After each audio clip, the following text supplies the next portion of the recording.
and welcome to She Plays Weekly. I'm Preston Bradshaw. Let's get into what's happening in women's sports this week. Tons of Olympic athletes are gearing up for Tokyo this week.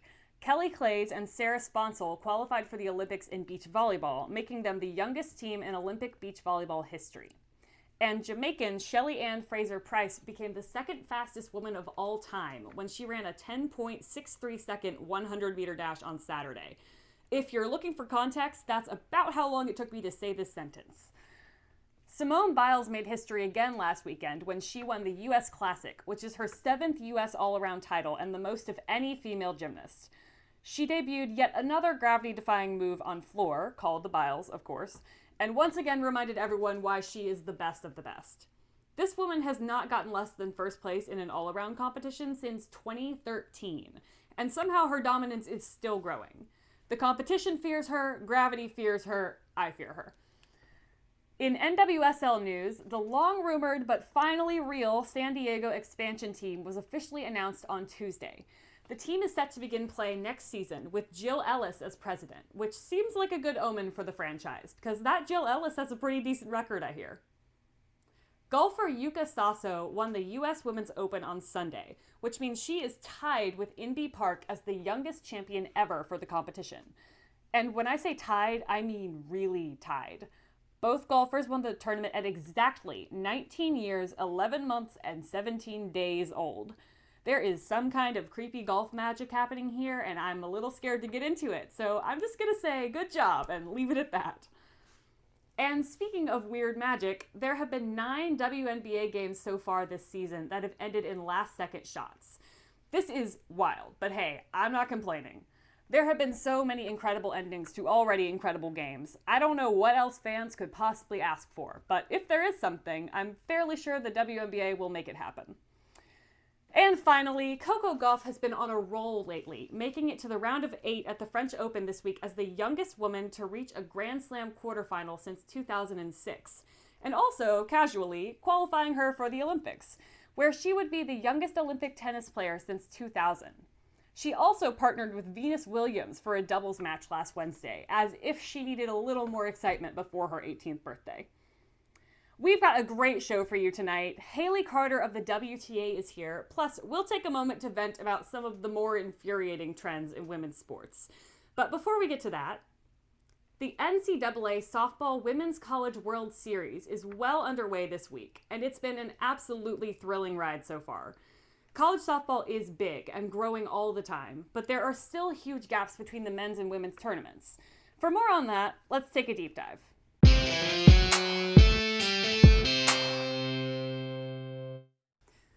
If you haven't been watching the Women's College World Series this past week, you are missing out big time. It's been a wild ride, with the best teams in the country coming together in Oklahoma City for a week of just crazy good softball. It is such a fun sport to watch, especially if you're maybe coming from baseball like me and you're tired of waiting around during all of those long existential conversations on the mound. Softball is fast-paced and full of opportunities for drama, and let me tell you, the College World Series has seriously delivered this year. There are so many great stories to tell here, but the biggest one in this tournament has been the Cinderella run of the James Madison University Dukes. JMU came into the series unranked and managed to take down both number 1 Oklahoma and number 5 Oklahoma State, led by the incredible pitching performance of Odyssey Alexander. They were finally knocked out of the tournament on Monday, but even that gave us one of my favorite sports moments of the summer, when the whole stadium, which was pretty packed with Oklahoma fans, gave Alexander a standing ovation as she left the mound. Sports, man. In short, the Women's College World Series is definitely worth watching, and people sure do watch it. In 2019, the championship game pulled in 1.8 million viewers on ESPN. And the 13,000-seat stadium in Oklahoma City typically sells out in minutes. Softball is one of the most popular college sports out there. That 1.8 million viewers for the last final beats the NCAA tournament numbers for soccer, hockey, and lacrosse, men's and women's. Softball is unique in the women's sports landscape because its popularity matches that of its male counterpart. Last year's Men's College World Series averaged 1.1 million viewers on ESPN. The Women's Series averaged 1 million. ESPN has even come out and said that the two tournaments are considered to have equal value to the network. And that is why softball is the perfect place to look at gender disparities in the NCAA. Because unlike what we saw with basketball earlier this year, no one can make the argument that the women's game is inherently worth less. The numbers don't lie, and in this case, they clearly show that people want to watch softball just as much as baseball. And yet, we are so used to NCAA shenanigans by now that it feels a little tired, but this is probably the clearest example we have of the bald-faced gender discrimination that the NCAA is still trying to pull. The women's series is played in a stadium that was recently expanded from 9,000 to 13,000 seats, which they sell out immediately every year. The men's stadium holds 24,000. Could these women draw crowds of over 20,000? Probably, but how the heck are we supposed to prove it if there aren't seats to put all those fans in? There are also big differences in the amenities and general treatment of the players. The men's tournament features a big dinner with all 8 teams and lots of invited guests, while the women get a small reception with appetizers. The men have a literal parade. They go on a golf outing. They have a free massage day. The women, meanwhile, still don't have, showers. And they go back to their hotels to shower after games. There weren't even bathrooms in the dugouts until a few years ago, and coaches had to fight even for that. According to a recent article from the Washington Post, there was one year where they just stuck a porta potty in the dugout and called it a day. Because nothing says best college players in the country like walking out of a porta-john on national television. Every little girl's dream. All these little things are ridiculous and all, but the biggest disparity is in the length of the tournaments. The Men's College World Series can be up to 12 days long, with built-in rest days for every team and a guaranteed break going into the finals. The Women's College World Series lasts only 7 days at the most, which means these teams play back to back to back. Some teams can go the whole tournament without a rest day, and multiple teams have to play double headers in order to squeeze in all the games. This also means there is absolutely no wiggle room for things like weather delays, which is why Florida State had to play a game that ended after 2 a.m. this weekend, then get up and play again the next day. That kind of exhaustion is not good for anyone, but especially not for athletes who are supposed to be at the top of their game. A condensed schedule like this creates a huge potential for injury, and coaches and players have been speaking out more and more about the need to expand the tournament schedule to keep the athletes safe. The only thing standing in the way of that is, you guessed it, our good buddy, the NCAA. It's very clear at this point that when it comes to women's sports, the NCAA's goal is to do everything as cheaply as possible, even if that means doubleheaders and porta potties. The NCAA has been cutting costs on the women's side and being downright extravagant with the men for years, but softball throws a real wrench into that game plan. This is the one sport where you can't say, it's not about gender, it's about revenue. The revenue is here. The fans are here. Now it's time for the NCAA to step up and give the Women's College World Series its due. That was your deep dive. We'll be right back with Hayley Carter.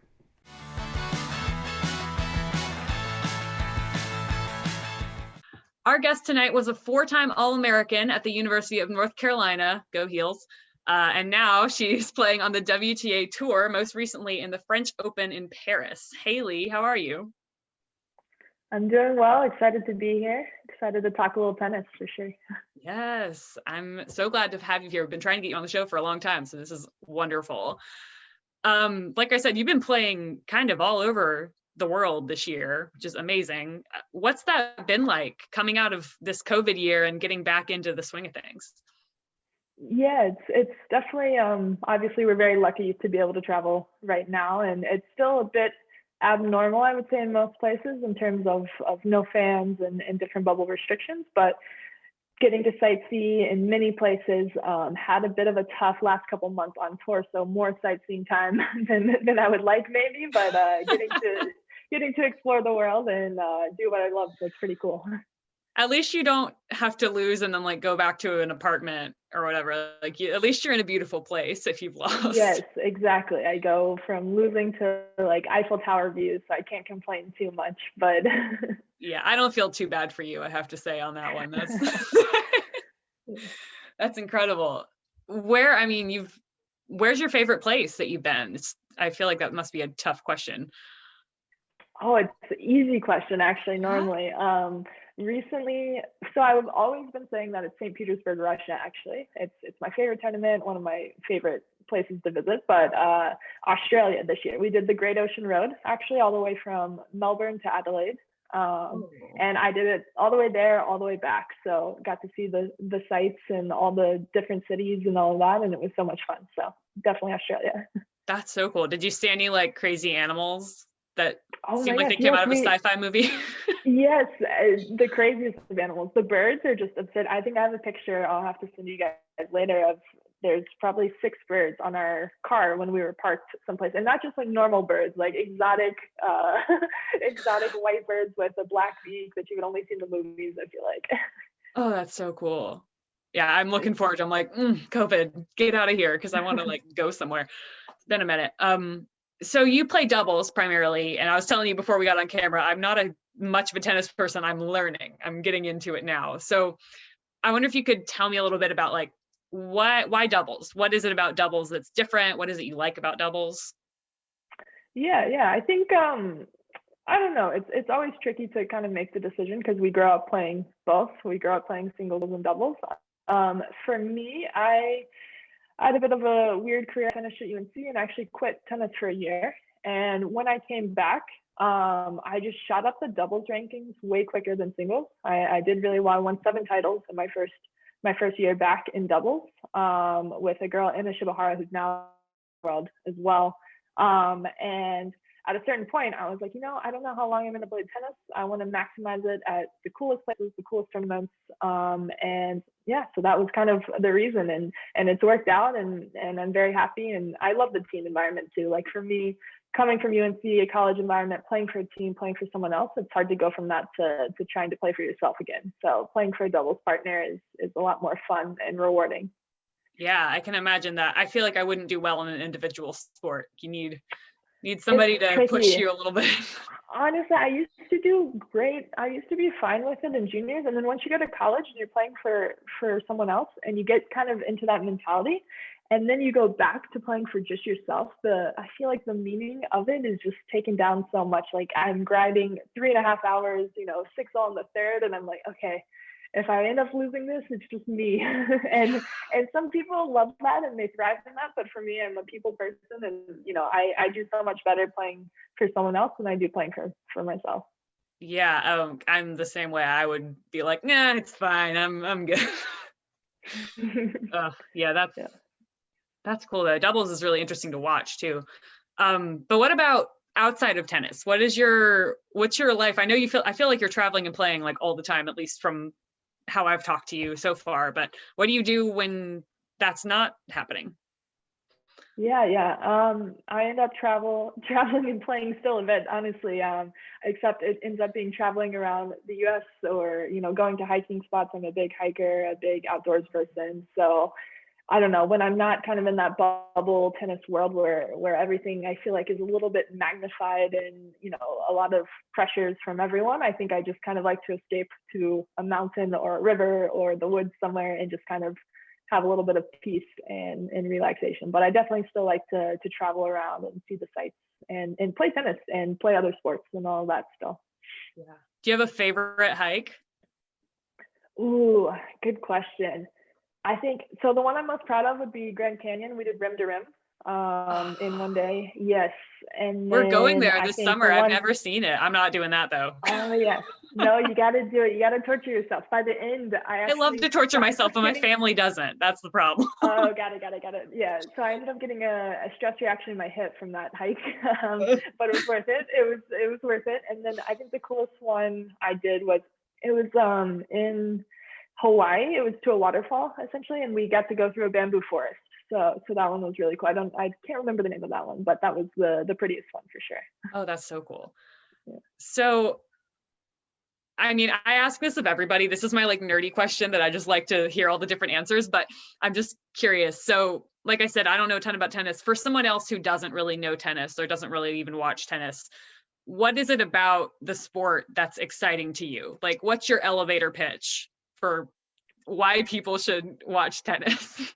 Oh, there's so many different ones. I think I'm gonna pitch it specifically for doubles, I think, because that's a bit easier for me. And I think it's just so exciting in terms of kind of the teamwork and the quick hands and the quick points and the strategy of it. I think people don't know enough about how much strategy goes into it. Myself, I am 26 in the world. I like to think I will be hopefully top 10 in the world at some point in doubles. And I'm not that in singles. I'm not going to go beat Serena on a singles court, but I think Well, who personally can? I could beat her. Yeah, I could. I like to think I could beat her on a doubles court because of the strategy involved and the different things. So I think it's so cool, and it gives people, if you go pick up a tennis racket all of a sudden and you join a league, like if you learn the right strategies, if you do the right things, you can put yourself in a position to not only have fun, but beat really cool, good players. So it's exciting. Oh, that's awesome. I love that. And where to next? Where's your next tournament? Where can we see you? Yeah, so the next one on the WTA tour, I head back to Europe next week. I go to the UK. Eastbourne is a WTA 500, and then Wimbledon. It's actually my first Wimbledon and my first grass season. So you might see me slipping and sliding everywhere. But yeah, I'm actually a fun little tidbit. I'm trying to get a workout in with a professional women's soccer team just for fun, just to get on the grass and just because I want to see what it's like. So you should see me. I'm DMing like random teams and all that, trying to get the connection before I hit up the grass season to see if I can have a little fun workout and maybe put them through a tennis workout and see who is more terrible at their respective sport. Oh, I love that. Okay, if soccer teams, if you're watching, do this, make this happen, and take a video.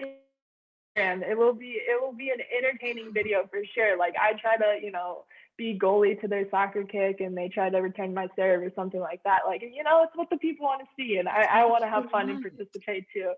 Yeah, we need to make that happen. I love that. All right, well, we'll be back just a little bit later with more from Hayley, and we're going to play our favorite game to get to know her a little bit better, so stick around.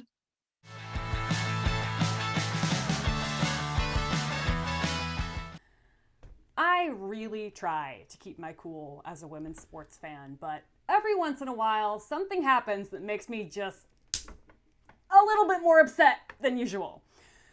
So, to get a little bit of anger out and get back to a normal level of simmering sexism-related rage, let's take a moment to scream into the void. Listen, I swear I'm not trying to be negative, but this is one I just can't take anymore. Can we please talk about the word herstory? There is no such thing as herstory. I get it, it's fun to make it all about women. I'm okay with that, clearly. You're trying to be inclusive, but you're not actually helping here. Believe it or not, women are not part of a separate universe, and our history is just, wait for it, history. Why do we need to make it a whole separate term that is frankly embarrassing to say? Plus, the word history has absolutely nothing to do with men. It's not about them. I looked up the etymology. That is how strongly I feel about this. The word evolved from a Greek word that means to know. It's not his story. The word itself is actually feminine in both Latin and Greek, so actually, it's our word anyway. You can't have it. You can't steal ours and make up a new infantilizing one in the name of equality. Quit that. We don't want it. Okay, Preston, deep breath. But speaking of making history, WNBA players are killing it right now, but we've got a real problem with broadcasters that can't seem to pronounce everyone's names correctly. I mean, come on, it is literally your job to talk about them. Do better. The teams provide pronunciation guides. I know, because I look them up before every show. It is so easy to get this right, and it matters. When you get a player's name wrong, you tell them that they don't matter enough to get it right, and that is unacceptable at this point. And what's more, they somehow seem to be doing just fine with all the white names. You're gonna tell me that Sabrina Ionescu is no problem for you, but Nneka Ogwumike is too much to handle? You're not fooling anybody. Let me just give you a quick cheat sheet, because it's really not that hard to find this information. Arike Agumbawale, De'Erica Hamby, Banaja Laney. We can do this, friends. Have some respect, take the extra minute, and get it right, because these players deserve more. Okay, calming down. And finally, while we're talking about naming, why is every women's league labeled women's and all the men's leagues get to be the league? There's basketball and then there's women's basketball. We've got the NHL, the National Hockey League, and then we've got the NWHL, the National Women's Hockey League. Why can't it be the MNBA, Men's National Basketball League? It's accurate. If we're going to use labels like that, at least even it out. And don't get me started on female team names. Baylor has the Bears and the Lady Bears. USC has the Trojans and the Women of Troy. And at the University of Western Kentucky, men are the Hilltoppers and women are, wait for it, the Lady Toppers. Of course, because as we all know, hills are boys. It's just insulting, and I want to know how the men would like it. How about the Gentleman Hawks? The Wildcat Fellas? Or here, we'll be the Pirates, and you can be the Buckaroo Boys. I mean, the disrespect. Women's sports are growing faster all the time. It's happening, boys, and you can't stop it. So how about we stop talking about women's sports, sorry, I mean sports, like they're the bonus features, and start treating them like the main event. Okay, that's better. I needed that. That was Scream Into the Void. We'll be right back with more from Hayley Carter.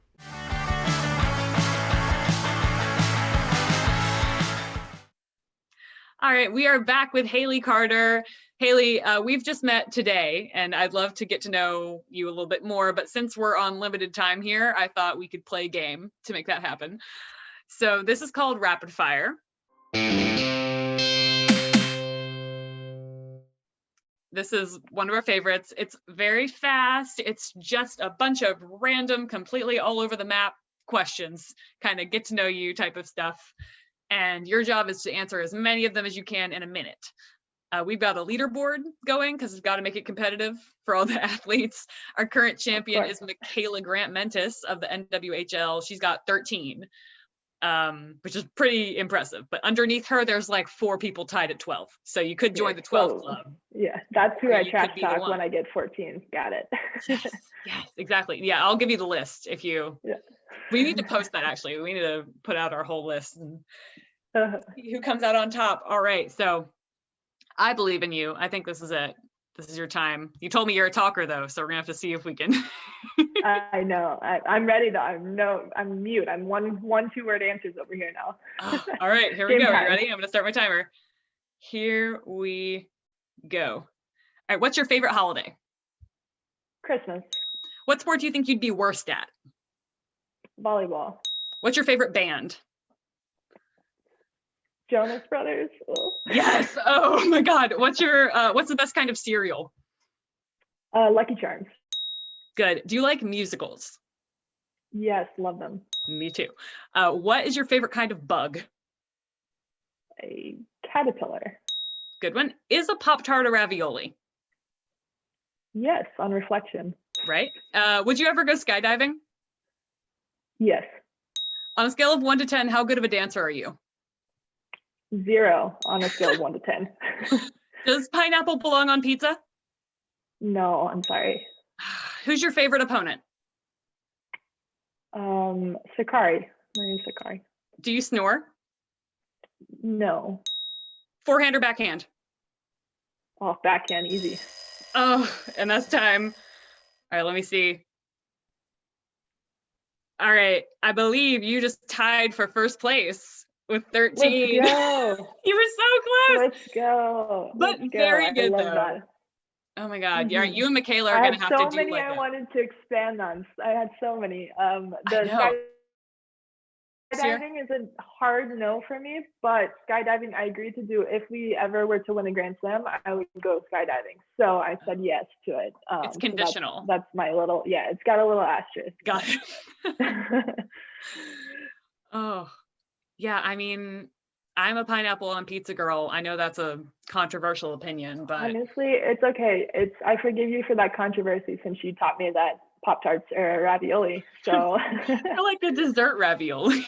Yeah, I know. Now I will not see it any other way. It's exactly a ravioli. But once you start going down that train of thinking of foods as like other kinds of foods, you really can get into some thought experiments that you don't need to. Like, is cereal soup? Yeah. I don't know. It's kind of terrible place to be, I have to tell you. Yeah. So maybe I also temper yourself Lucky there. Charms. I never eat Lucky Charms, but apparently that was my answer in my subconscious. Amazing. It's I feel like I I learned something about myself today. Good. There we go. That's the goal, right? Oh, well, Hayley, this was so fun. Thank you so much for being here and for doing this. You can follow Hayley on Instagram. It's at Hayley N. Carter.